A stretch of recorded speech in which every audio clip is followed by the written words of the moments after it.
Reasoning का एक chapter है क्यूब एंड क्यूबॉइड, जिसमें नंबर ऑफ क्यूब्स ज्ञात करने के लिए एक क्वेश्चन आता है, जिसके लगभग सभी प्रकार के क्वेश्चंस को माइंड में कैसे सॉल्व किया जाता है, ऐसा कुछ मैं यहाँ पर सिखाने की कोशिश करूंगा। जिसमें देखिए सबसे पहला क्वेश्चन यहाँ पर दिया हुआ है कि 3 सेंटीमीटर भुजा वाले एक बड़े घन को 1 सेंटीमीटर भुजा वाले छोटे घनों में काट दिया जाता है, तो ज्ञात कीजिए। सबसे पहला क्वेश्चन यहाँ पर पूछा जाता है लगाए गए कटों की संख्या, मतलब जब घन आपके पास पूरा होगा तो उसको काटने में आप कितने कट लगाएंगे चाकू से। नंबर सेकंड आपका क्वेश्चन होगा कि कुल छोटे घनों की संख्या क्या होगी। जब बड़े घन को हम कट कर देंगे तो कट होने के बाद में छोटे कितने घन आएंगे। नंबर 3 यहाँ पर आएगा क्वेश्चन शीर्ष घनों की संख्या क्या होगी या कॉर्नर क्यूब्स कितने होंगे। नंबर 4 होगा यहाँ पर मध्य घनों की संख्या या इनको मिडल क्यूब बोलते हैं, ये कितने होंगे। नंबर 5 यहाँ पर होगा केंद्रीय घनों की संख्या या सेंट्रल क्यूब कितने होंगे।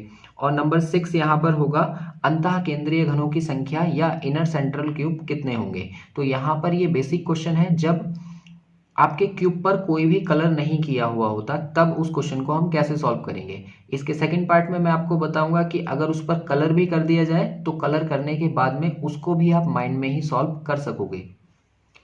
इससे पहले कि क्वेश्चन के आंसर हम लिखें, सबसे पहले आपको जानना ये जरूरी है कि शीर्ष घन कौन से होते हैं, मध्य घन कौन से होते हैं और केंद्रीय घन कौन से होते हैं और इनर सेंट्रल कौन से होते हैं। तो उसके लिए एक सिंपल से एग्जांपल से मैं आपको समझाता हूँ। ये मेरे हाथ में क्या है, क्यूब। ये जनरली आपके घर पर मिल जाता है और इस क्यूब के माध्यम से हम सीखेंगे कि किस तरह से इस क्वेश्चन को माइंड में ही सॉल्व किया जाता है। देखो सबसे पहले आप ऐसे सोचिए चलो कि ये जो क्यूब है ना, ये कटा हुआ नहीं है, सिंपल ऐसे ही जैसे है वैसे ही दिया हुआ है।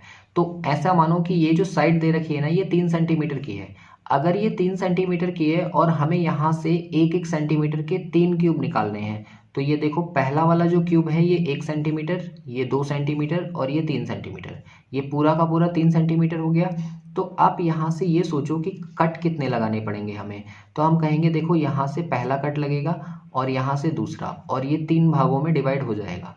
तो आप ये ध्यान रखना कि यहाँ पर हम कट जब लगाएंगे तो पहला कट यहाँ से लगेगा और दूसरा कट यहाँ से लगेगा और यहाँ से ही कट जाएगा।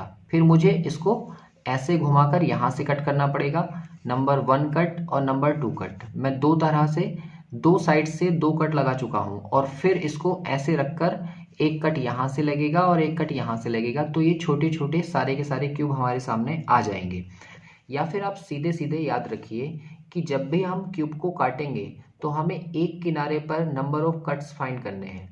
तो आप कहेंगे 1 और 2, 2 हो गए और उस 2 की मल्टीप्लाई कर दो 3 से, तो 3 2 जा 6। तो यहाँ से आप ये याद रख सकते हैं कि जब भी आपको नंबर ऑफ कट्स लगाने हों तो आप देखिए कि एक साइड में कितने कट लगेंगे। तो जितने क्यूब होंगे ना, 3 क्यूब हैं तो कट लगेंगे 2, एक कम कट लगता है और फिर उसकी मल्टीप्लाई कर देंगे आप 3 से, क्योंकि 3 साइड से हम कट लगाएंगे। अगर ये एक क्यूबॉइड होता तो इसकी एक लेंथ होती, एक ब्रेथ होती और एक हाइट होती। तो तीनों जगह से हम कट लगाएंगे, एक लेंथ से, एक ब्रेथ से और एक हाइट से। तो इस तरह से हम बोलेंगे कि इसमें कुल 6 कट लगाने की आवश्यकता होगी। अब देखिए नंबर 2, अगर हमें फाइंड करना हो कि भाई इसे काटने के बाद में कुल कितने घन आ जाएंगे, तो आप क्या काम करेंगे, भाई एक साइड में कितने आ रहे हैं 3 और 3 आ रहे हैं तो 3 का क्यूब कर दो। जब ऐसे ही आपकी साइड, अगर मान लो एक साइड में 4 आ रहे होंगे तो हम 4 का क्यूब कर देंगे, 5 आ रहे होंगे तो 5 का क्यूब कर देंगे और टोटल नंबर ऑफ क्यूब आ जाएंगे। अब देखिए अगर हम बात करें शीर्ष घनों की, तो यहाँ पर शीर्ष घन कौन सा होगा। अगर मैं इस क्यूब की बात करूं तो इस क्यूब में कुल कितने कॉर्नर्स हैं, कितने कोने हैं, तो आप कहेंगे 1 2 3 और 4, 4 तो हो गए ऊपर के, और अगर इसको मैं उल्टा करके रख दूं तो 4 होंगे नीचे के। ठीक है, फिर से देखिए 4 तो हो गए ऊपर के, 1 2 3 4, 4 ऊपर के, और अगर इसको मैं उल्टा करके रख दूं तो 4 हो जाएंगे नीचे के। तो टोटल कॉर्नर्स कितने हो गए, 8। इसलिए हम बोलेंगे कि शीर्ष घन जो होंगे वो 8 होंगे। यहाँ से आप ये भी याद रखना कि जो शीर्ष घन होता है ना, उसकी 3 साइड हमें दिख रही होती हैं, नंबर 1 2 और 3, एक रेड वाली, एक ग्रीन वाली और एक येलो वाली। नेक्स्ट अगर हम बात करें मध्य घन की, तो मध्य घन के लिए आपको जानना पड़ेगा कि एक घन के कितने किनारे होते हैं। तो सबसे पहले अगर मैं बात करूं कितने किनारे होते हैं, तो आप मेरे साथ गिनिए। जैसे मान लो ये पूरा का पूरा एक क्यूब है, तो क्यूब के ऊपर का एक किनारा 1, ये 2, ये 3 और ये 4, तो टोटल ऊपर 4 हो गए। और ऐसे ही अगर मैं इसको उल्टा करके रखूं तो यहाँ से कितने होंगे, फिर से 4, 1 2 3 4, 4 किनारे ऊपर 4 किनारे नीचे। और अगर मैं बात करूं, एक किनारा ये वाला है, दूसरा किनारा ये है, और तीसरा किनारा ये, और चौथा किनारा ये। तो यहाँ से टोटल इसके किनारे कितने बैठ रहे हैं, 12।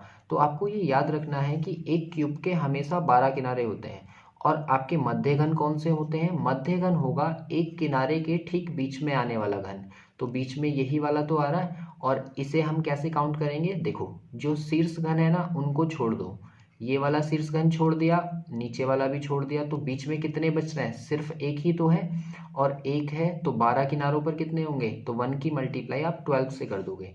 इसलिए इस पूरे घन में कितने मध्य घन होंगे, 12। अब देखो जैसे मान लो इस किनारे पर 4 होते तो 4 में हम मध्य घन कैसे निकालते, पहले वाला और लास्ट वाला छोड़ देंगे तो बीच वाले जो बचेंगे वो 2 हो गए, उसकी मल्टीप्लाई हम 12 से कर देंगे और हमारा आंसर आ जाएगा।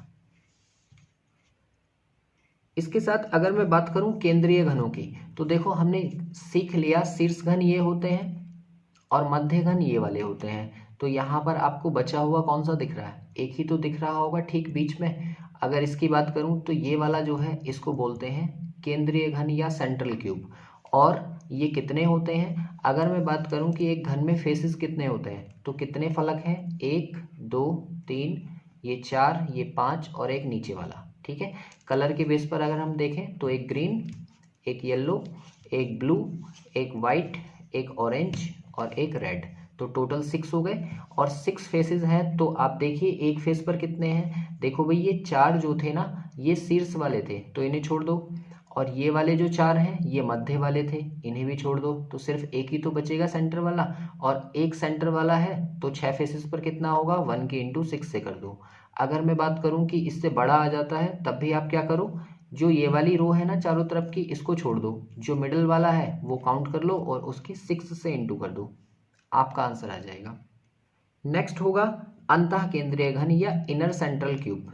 तो अगर मैं बात करूं कि यहाँ से आपको कितने घन दिख रहे हैं टोटल, तो आप कहेंगे कि यहाँ पर 9 दिख रहे हैं, 1 2 3 4 5 6 7 8 9।